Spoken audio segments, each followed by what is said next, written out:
pull on that jersey, you represent yourself and your teammates. And a name on the front is a hell of a lot more important than the one on the back. Get that through your head. And here we go.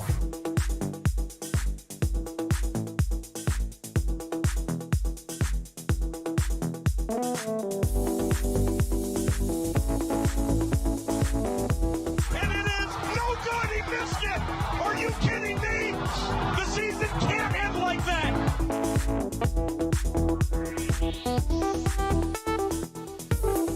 Playoffs? Don't talk about playoffs. You kidding me? Playoffs? I just hope we can win a game. What we've got here is failure to communicate. We all go a little mad sometimes. Some goofball in a hat and a red shirt. Now he takes off the shirt. He's running down the middle by the 50. He's at the 30. He's bare-chested and banging his chest. Now he runs the opposite way. He runs to the 50. He runs to the 40. The guy is drunk, but there he goes. The 20. They're chasing him. They're not going to get him. Waving his arms. Bare-chested. Somebody stop that man.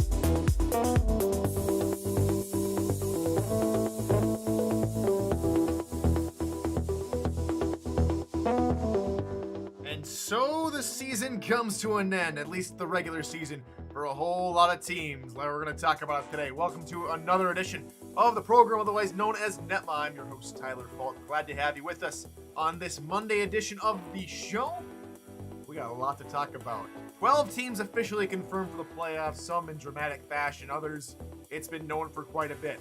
All right, let's get to game number one. We've got a couple of games to get to that should really have meant a whole lot, but as they progressed, they kind of had it taken a life of their own in a certain way. So let's start with game number one, and for Arizona, it's a season of what could have been.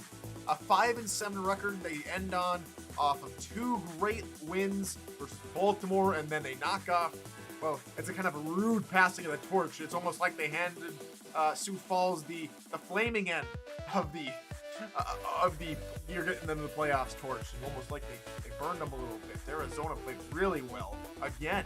Another fantastic performance on offense. Jackson again trying to limit the turnovers as much as she could. However, she was picked up a whole bunch in that second quarter. But the Scorpions come away with another underdog win, and the Sparrows. This is a little, I wouldn't say concerning, but we know how tough that West Division is, and for the Sparrows, well, you won the division. All right, on to game number two. Let's see, we've got LA and Portland, and Jack and Johnson, not Johnson and Johnson, over there in LA. After the game, after this weekend, we heard that LA is announcing a new general manager. That's Logan Jack, the Carolina running back, and I haven't heard anything about their current back, Johnson, leaving the organization, unless that's maybe news that all of you have been hearing. But two-back system in LA now? Is that where they're going? Is that where Sully Richardson and company want to go? There's been talk behind the scenes about maybe switching up who does play calling, who does what. But for LA, things are getting quite enticing over in Lycan land. But we'll see what happens. For Portland, well, for those who know, congratulations, Portland. You won the Tank Bowl. But unfortunately, it's a gilded one, as you have four other teams that'll pick ahead of you. Instead of you getting the first overall pick, it's one of the four expansion teams. So, congratulations. On to our next contest, Queen City and Baltimore. It's not a reassuring victory for Baltimore at all. Baltimore looked out of it, especially in the middle couple of frames. They really couldn't really put Queen City away. In fact, Queen City scored, what was it, 17 points in the third quarter while shutting Baltimore out. Not the kind of game you want to see for a team that at one point was unbeaten heading into week 11 or 12. Trying to remember and not really have to look at my research here. Yeah, to week 12 when they played, well, as we know, DC. They got knocked out of the perfect season bid, but it was sloppy. It was inconsistent.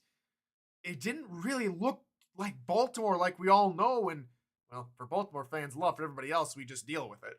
But Queen City, it's a tough season, a tough city, tough week, tough last 4 weeks, I should say, for the Corsairs. And that second half of the season from season 17 really carried over, and Queen City could not recover. Put a good final display on against Baltimore, just couldn't bring it all the way home.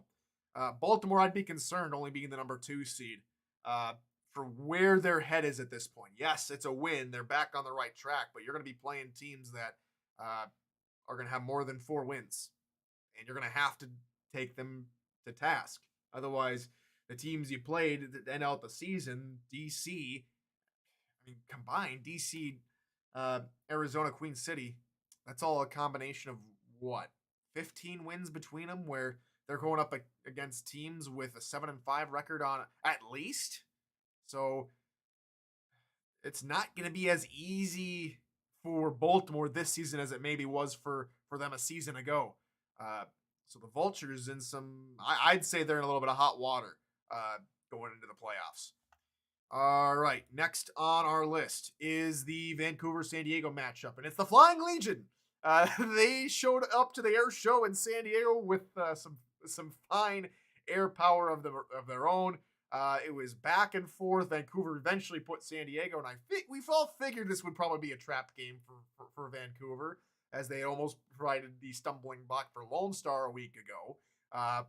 But it's the Legion who come out of the theatrics with some very nice play for Tom Pepper at the end. They come away with a very nice, a couple passes, I should say. Gears out there. BK12, Brett Killian, of course, Kendra Hall, all having solid games out there. Chris Curtis, who can forget. Just really, really solid football for Vancouver. They take the number 1 spot in the playoffs. And could we see an SFL championship game in Canada for the first time in league history? That's got to be, it's almost like Toronto winning the, Toronto FC winning the, I can't remember the name of the MLS's trophy, but it's like Toronto winning the MLS,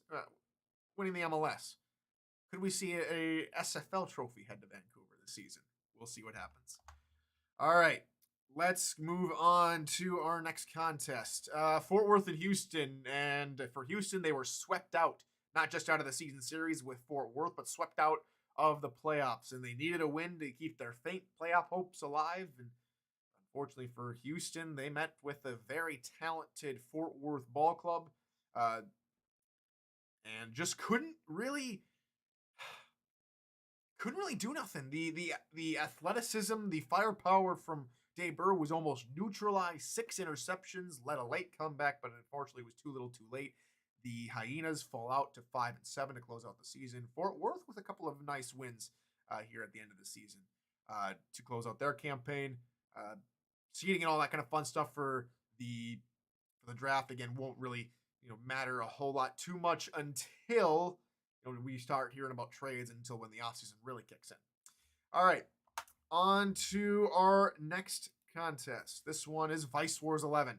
And the Fury did their part. They got a big win over Denver. They were dealt 20 in a hand of blackjack, and looking pretty good. 6-6. Maybe a slip up from Charleston or London on Sunday could see them go into the playoffs. Fury always a little bit of spunky, a little bit of hope, and prove me wrong by taking Denver to task for the most part. They did a really nice job of keeping points on the board, not really turning the football away, and they did really well. Win Vice Wars 11. They had to wait till Sunday to see where their chips lie. St. Louis, Louisiana, and Louisiana have a shield wall of their own, and let's go Rebs, right? The Rebs finally take the East Division on what has to be said, an incredible, incredible goal line stand to win the East Division. A loss, and then you had to wait for Tulsa to see what happens. But Louisiana take care of business, finally, at home. And it's almost like it was planned. It's almost like it was scripted. We wanted to win at home. We wanted to win it in front of everybody at Stack Up Stadium. But the Revolution, they take St. Louis, a couple of fluke plays. What the heck was that touchdown in the end zone where it bobbled for, 5 seconds in the back of the end zone? All of a sudden they come away with a toe tap touch? What the heck was that? But it's all good now. The Revolution are your East Division champions. St. Louis, well, they say goodbye to at least 4 members, and I'm getting told now that Max Knight joins them as the 5th member of the organization to officially declare free agency at the end of the season. So that's 5 spots to be filled in an already crazy offseason this will be. 4 new teams, 5 spots to fill. It's not going to be easy. Probably most of those slots will be filled by rookies. And those are some really tough positions to fill by rookies. Quarterback, wide receiver, running back, defensive tackle, and safety. Tough for the Gladiators. I wish them luck. All right, on to, Tulsa's game. They're looking for to get in the playoffs. And, for Atlanta, they're lukewarm at best Atlanta, not hot Atlanta. Their worst season ever as a franchise, finishing 4-8, and it was a paltry, bad doesn't really describe it, how poor Atlanta played versus Tulsa. Because I wouldn't necessarily, because this is the same club, or about the same club, that won an SFL title. They were shut out until the 4th quarter. This is not the Atlanta we know. This is not what we have grown accustomed to. There are some questions that need to be answered in the offseason. I don't know whether or not they were trying to do too much, whether they were resting on their laurels from a season ago, or what happened. Maybe we'll get some clarification in the offseason, but for now, very tough pill to swallow for the Swarm. We'll see what happens. Nothing is ever the norm anymore, especially for Atlanta. For Tulsa, though, it has to be said, for the first time since season 13, the Tulsa Desperados clearly earned a trip to the postseason for the first time since season 13. That's an incredible achievement from a group of guys that have struggled since season 13 to put together a competitive club. They won the draft. They have gotten themselves in the playoffs and have a chance to prove that they are here. They're here to stay. And with everything changing next season, maybe this is a team that can stick together and put together a little bit of a run for a deep postseason push. It'll be tremendously difficult for these guys in this season. But from a division rival, kudos to the guys over in Tulsa, in Oklahoma. You guys made Oklahoma proud. Congratulations to Tulsa. All right. Now we get to the fun bit, right? We get to the duel in Texas. What's going to happen in the Atlantic Division? Craziness all concerned. And then what happened over across the pond in London? All right, let's get to it. It's a glorious day in Lone Star. It's a glorious day in Denton, Texas. The Glory. Not only do they clinch a playoff spot with a very nice win over Mexico City, they get a first round bye, and Denton will host a playoff game here in season 18. The Aztecs look sluggish. They were slow out of the gate. They couldn't get points on the board. It looked unlike, this was not the game I expected to see happen. I expected a close score line like we had, but the score had to climb back tooth and nail by Ramos' squad.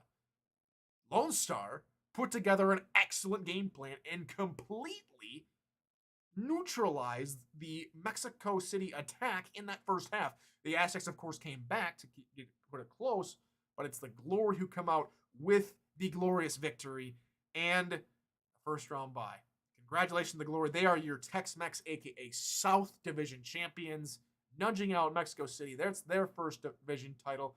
The Aztecs are an 11 seed. The Aztecs are an 11 seed. What kind of crazy world are we living in? All right. On to DC London. Queensway hosts a playoff game in a lot of firsts coming out of this week.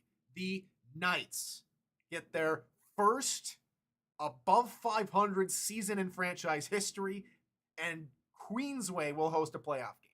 The London Knights, from the mediocrity of the last few seasons, save for season 17, finally get to the playoffs at 6-6 and barely sneak in last time around. They come out with a victory and they take a stab at the playoffs while they get to be at home. Yes, Liam, football is coming home, and it's not the round ball shape. It's the egg from not Minnesota, but it's the egg from the States. The Yanks are bringing the football back home, so we'll see what happens in London. Good, congrats to London. DC is a very awkward position now. From a team that looked destined to, really put the pressure on Baltimore, and, frankly, they did for about 2/3 of the season, just really fallen apart in the last few weeks. It doesn't look like them. Again, the Las Vegas game, you could call that a fluke where they doink it off the upright, but this game versus London, weird, man. And what's with London getting the last week at home and coming out with clutch victories? First against Baltimore, now against DC here in season 18. There's something magical about Queensway, man. I don't know what to tell you, but Pickler has really turned things around in London. And again, I don't have a whole lot of history with Johnny Pickler, but I know some guys back in my locker room have some mixed feelings. But kudos to Johnny Pickler and everybody. I wonder what's going to happen when the GM heads out. What happens when Chad Rowland leaves the organization? Do things go back to the way they were, or do they continue to push forward? That's a question for the offseason. For now, the London Knights are focused on making this a pretty lengthy playoff run for DC. We'll talk about you guys in a little bit. All right. So that just leaves the Atlantic Division. One final title to figure out who's going to take home the last division in the SFL in season 18. It all comes down to these final two games. Well, the Predators did their job. Not again. Unlike week 2, where they come out with a crucial Lyric Da Vinci touchdown grab. Jacksonville marched down the field. They They threw a nice touchdown pass, which put Charleston's fans in a little bit of a slump. They started out 0-2. They come out with another Lyric Da Vinci grab inside of 2 minutes. And it's this time a revenge pick, if you will, from Eric Hammer after Da Vinci's touchdown, which seals the game for the Preds. They do their part. They finish 7-7. Florida can no longer win the division. Oh, by the way, Vegas, dealer drew blackjack. That means your playoff hopes are gone after this game. Sorry, Vegas. Anywho, Charleston had to wait for an unlikely story to play out. Carolina to win against Jacksonville. Did they do it? Oh, you bet they did. They did it in extremely fine style. The Carolina Skyhawks put up 55! A 50 burger against Jacksonville. Jacksonville put up 49, credit to them. But it looked like Carolina was running away with it for the most part of that football game. Kudos to Jacksonville to keep things close at the end. And, coming back at one point down by 24 to put it within a 6-point ball game. But one last Jack attack is all it took. Logan Jack's 4 touchdowns, of course, as he moves over to LA as the new general manager. He gets 4 touchdowns, sends Jacksonville back to the back to an away wild card game, and that leaves one team standing. Jacksonville out on tiebreaker, Florida out on tiebreaker. It's the Charleston Predators who backdoor themselves into a division title. Congrats to the Predators. I thought you guys were going to go 6-6. I didn't think you guys would go 7-5 and get a division title. Props. Kudos to you guys. So that means the playoffs are set. Let's take a closer look at what is going to go on Saturday, Sunday. All games are now on Next Level Sports. The first and third playoff matches you see there, so Jacksonville, London, Tulsa, DC, those are also going to be on Rare Drop Twitch, whereas the games on were Mexico City, Charleston's, Florida, Sioux Falls, that's all, I believe, going to be on SFL Twitch. That is yet to be confirmed as well. However, let's talk about these playoff matchups, right? Well, you got at the bottom are your bye teams. So Vancouver, of course, take the number 1 spot. Baltimore, number 2. That was well decided before this week even started. Louisiana with the win, they take the 3 spot, and Lone Star, of course, all get a first round bye. Now let's talk a little bit. We'll talk more about it as we go out throughout the week, but I just wanted to reveal exactly what's going on here in the playoffs. So Jacksonville, a 10th seed, is going to play London. It's 2 Lions going at it, if you will, over across the pond in Queensway. Mexico City will take on Charleston. Mexico City, an 11th seed, taking on Charleston, a 6th seed. So the Preds have a chance to take down Mexico City for the first time in quite a while, if my memory serves me correctly. Then Sunday afternoon gets started with a weird matchup. Who saw this coming at the beginning of the season? Tulsa versus DC, 9 and 8 spot. DC, of course, get the home field advantage after struggling. Tulsa looks mighty dangerous. And then look what Sioux Falls. Congrats, Sioux Falls. You're the 5th seed. Guess who you get in the first round of the playoffs? Good luck against Florida. That's going to be a very interesting matchup. Can Sioux Falls take home a victory versus Florida? We'll talk more and more about it as the week goes on and what all is going to, what I think, what you think, all that kind of fun stuff there. But that is going to do it for this edition of the program. We'll see you right back here tomorrow on YouTube for another edition of NETMA. Until then, good morning, good afternoon, and good night.